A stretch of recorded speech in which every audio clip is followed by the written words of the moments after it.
3 Windows shortcuts that you need to use right now to get rid of this. Clicks. Number 1, when Windows 11 updated, they brought the new context menu.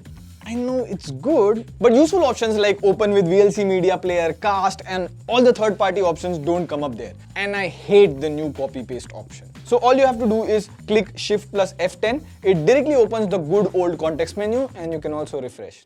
Number 2, this one's crazy. Just right click on Google Chrome and select properties. Now in the target text box at the end, just mention a website like codes.techwiser.com and put -incognito. Just set a shortcut like Ctrl-Shift-E, and now whenever you press the shortcut from any screen, it will open the website in incognito mode. Number 3, you can just simply take your cursor at the bottom to the volume icon and you can scroll up and down to increase or decrease the volume. And you can also do that to increase or decrease the brightness in the quick actions menu. And now you need to use your mouse to subscribe to TechWiser. Trust me, there's no shortcut.